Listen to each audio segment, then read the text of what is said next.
Greg, do you guys talk about the recognition or lack thereof that maybe you guys are getting outside? No, we don't really like sit in the locker room and talk about it much. Like we know about it, we just use it as fuel though. But we never just like sit and talk about it. No. Why do you think it's? Do you have any guys have any theories on why it hasn't? You guys win games and doesn't seem to matter in terms of the perception. No, we don't really think about it. We just go out there and just keep playing our game and being good with the result. The results you've had lately, I mean, you've blown out 2 opponents here, you've won on the road, you've won some really important games throughout the season, but when you're in the ACC, you got to go play against Virginia Tech on the road, and these huge games coming up down the stretch. Just how motivated is this team going into these final few weeks of the season and playing against these tough teams that are coming up on the schedule? I feel like we're just going into every game the same way we've been going to all of them, even at the start of the season with a chip on our shoulder. Just like you said, we're not getting the respect we feel like we deserve, but it is what it is at the end of the day. That's something that we can't control. So every day we just got to go in and control what we can control, and that's how hard we play on the court, and that's all we can focus on. Was the practice you had today, for instance, same intensity as the practice you had maybe before the Sacred Heart game 2 months ago? Yeah, it's a habit. We're working on building habits here. It's not about who the opponent is. It don't really matter.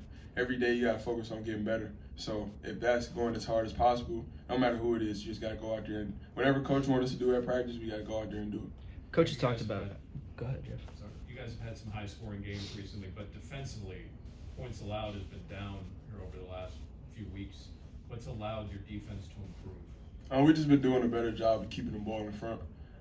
And then even when we don't keep it in front at times, we got Fetty down there that's going to, make up for all the mistakes we make on defense. So having Fetty down there to protect us whenever we make a little mistake has been helpful for us all year.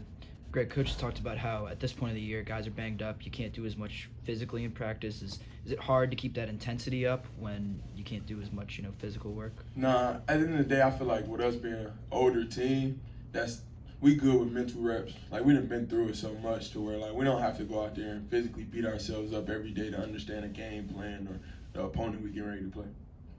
Greg, I know Coach O'Toole's more of a post coach, but what's your experience been like around him, and what's he like to be around, and how much of a motivator is he? I love being around T.O. It's always just positive energy with him. He's a big energy guy. He prides himself on feeding off energy and being the type of guy that brings the energy to a room. I've enjoyed my time around him. You gotta see him at practice.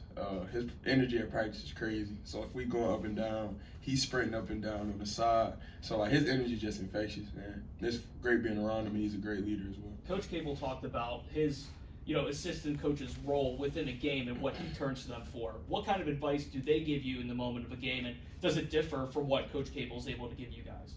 I feel like they all give us something different. But T.O., he the one that's usually, when he say something to me, it's about a little defensive tweak or something like that. One thing me and T.O. had, so most people don't know. So the steal I got against Miami, it was something actually me and him had talked about. Not the steal per se, but it was just going over their plays and their tendencies. After a couple of seconds, I could jump off one person and getting their pass and their vision for the next one, and it actually happened at the end of the game. It worked out. What about Coach Jason? What kind of stuff does he kind of help you tweak throughout the middle of the game? He the guy that is usually telling me to stick with my shot, or if I miss a few, he'd be the one to be you get ready. It's another big one coming. Don't worry about that. So that's usually what he do for me. But he definitely another positive guy that's in our ear. Making sure we know what we're doing defensively, and just telling us to have confidence in ourselves on offense. After that play against Miami, did you run and find him and say, hey? No, after the game, yeah, I told him. He was like, that's what happened when you do your math. It basically was nothing, just counting. He was count to 2. Once you get to 2, jump to the next guy. And that's what happened. I counted to about 2.5 and jumped and got the steal. Greg, how do you explain this season? I mean, guys, rough start and rough trip to New York, and you lose, your best big man, your most experienced big man. Your recruit doesn't play. Your top guy coming in. I mean, and you guys have kind of put this together. How does that happen? I feel like it's just it comes to do with how connected we are with each other. We knew that everybody on the outside was gonna have their own opinion on what they saw after that 1-3 start. But at the end of the day, we knew what our end goal was. we knew, like, being older guys, we had to stick together no matter what. So I feel like it all came with our connectivity. Us being connected was the start. And once we got connected, I felt like it was nobody that could really, stop that or break that. So once we got it and got the rolling, it was no stopping. You said we all know what the end goal is. Did you guys did the players, because Jeff says he doesn't talk to you guys about that stuff. Did the players talk about this is what our goals are for this season? We knew we wanted to be, we wanted to make noise in the ACC. We knew, when it came out that we was going to be 14th. That's why when you talk about the media question, we don't really think about being ranked, honestly. Only thing we really think about is the people that ranked us 14th in this league. Every day, that's the only thing that's on our brain. That we use that as a chip. Like, the number 14 is crazy. Like, when you really sit and think about it. So that's how we think about it. We don't think about it as being ranked, but when we picked 14th, we had to get it. Was there a point when did you start to see? Because watching you guys play, it's pretty remarkable how all the pieces seem to fit. And when did it do you think that maybe the light bulb kind of started to turn on for you guys in terms of not the connectivity, not just as dudes, but like as players on the floor playing together? I think it all clicked for us, Northwestern, honestly.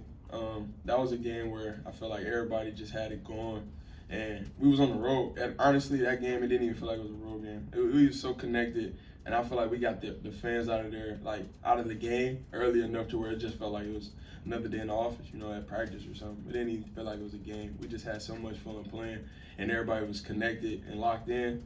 It was just a fun way to play. And I think after that, we just felt like if we can continue to do that, it's going to be hard for teams to beat us. Greg, obviously a point guard's going to touch the ball a lot, which is going to allow him to do a lot of things. But why is it JB is so impactful in so many different areas on the basketball court? It's because, like you said, he doesn't just need to have the basketball. He affects us so many ways. Just when he does have the ball, always making the right decision. That's really what he does. Vast majority of the time, he's going to make the right decision if it's scoring, passing, whatever it may be. And then it's just not that, even if that's not going his way that day, right, he's not making shots, he's still going to make the right pass every time.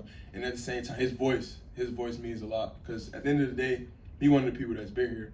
He got to see what it was like when they was 11 and 20, and had bad seasons in the ACC. So you're going to listen to him a little more because he's been through it, like the downs of this. Now, I'm just happy to see him on the ups with us, because I know it's tough to be in a situation like that. So I feel extremely happy to be on his side, knowing that we're on the high road this time.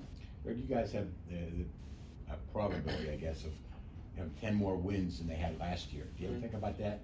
You were part of the group, the guys, new guys, that they would turn this thing around so quickly? That's what we was brought here for. Us like transfers, like we always told, we trying to turn this around. Nobody said we was rebuilding, and we knew we was coming in and trying to make noise this year. So we came in with that mindset of having that chip on our shoulder, and then us getting picked 14th just only helped with that. So that's really all it's been. Greg, this late in the season, coaches talked about adjusting practices to help give your bodies a rest, to help kind of alleviate some of that wear and tear. What have you personally done to kind of stay ready and keep your body in shape this late in the season? So for me personally, I don't like I don't like the ice bath at all. So that's one thing that's like this year is something I've been doing way more. Like my minutes are way up than any time in my career. So after every game, I got to get in the ice tub for about 8 minutes. And then the day after we had treatment, I usually have to get in again. So I would say that's one thing that's been new for me. So like I feel like a lot of our guys has been doing recovery. And we hear that Coach O'Toole likes to hit some of your bigger guys with that shield. Yeah. He ever hit you with it? Nah, I don't even go down there. But I have heard it though. He swings the pad wildly for sure. Greg, Coach was talking about to us a couple minutes ago about how guys will independently watch film or watch games, just end up watching games, and then he will pick y'all's brain about, well, what do you think about Team X or whatever? Are you part of that group? I mean, are you guys just watching as fans, or is it like a dedicated, hey, so and so is playing, some team we're playing in 2 weeks is on at 9. If you're not doing anything, let's meet up and watch. I feel like it's not like we coordinated. Right. It's just one of them things that be like we pretty much know the schedule. Like ACC, we're gonna play it once early in the week and then on the weekend. So if it's early in the week and it's like, oh man, we do get ready to play them. We just like watching basketball at the end of the day. I just like to watch basketball and learn something from another team, or you know, figure out their tendencies or something like that. But it's even better when you know you get ready to play this team, you know. So find out little things that the other team doing to get free baskets or, you know, quick points or something like that. So I feel like it's just a thing we do. It's never been something we coordinate.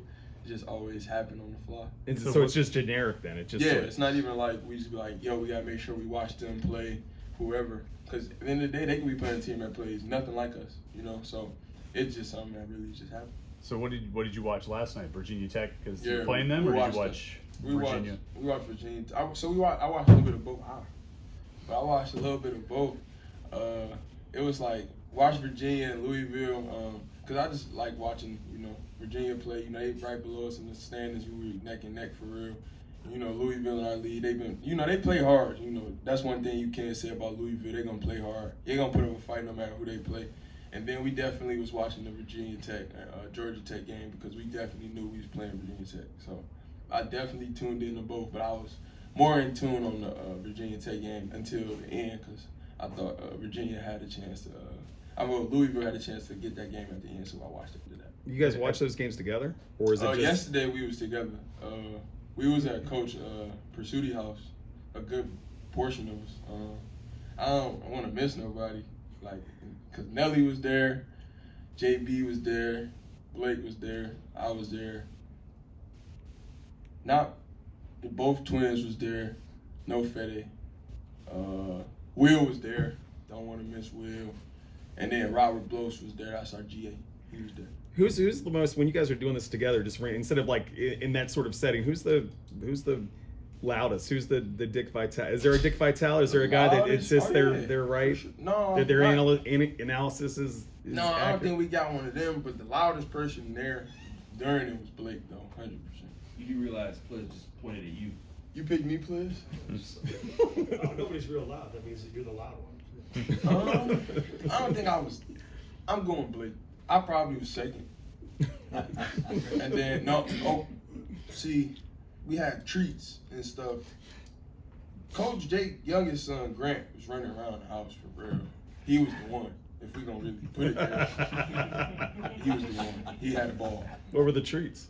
We just had brownies, you know. We had pizza, but the brownies is what set Grant off. You mentioned a couple of times being picked 14th. I mean, that was months ago. Yeah. That's something you still actively like. That's Yeah. still. Definitely, because at the end of the day, it's like that didn't go nowhere. It might have been 2 months ago, but if I grab my phone right now, I can pull that up. It's not far fetched. It's right there. So I feel like if we go in with that mindset, I feel like we felt disrespected when it first came out. I feel like our whole team when we was put together felt disrespected. Everyone felt like they had a chip on their shoulder and had something to prove. So if we go out with that mindset on a daily basis, I feel like it's nobody that can, break that. Is there a bulletin board somewhere that you guys, like, you put that up or anything? That's what's even crazy. We don't even have no bulletin board about it or nothing. We just talk about it, We bring up. So you gotta think, the way we think about it is we go into every game. There's only one team that they had that was under us on that, and that was Georgia Tech. So everybody else is ahead of us, and we gotta get ahead of them, and that's the way we think about it. Part of the reason you watched, bigger reason you watched that game last night was the third, your next two opponents, Virginia Tech and Georgia Tech. But we were also thinking, hey, if Virginia loses, we're first place by ourselves. That's definitely a thought. You maybe slip up. You never know what could happen, especially in this conference. Any given night, anybody can be beat. We just saw, Georgia Tech get them one at home. So it's really no telling in this league. So you really got to come in every day with your A game and be ready for a fight.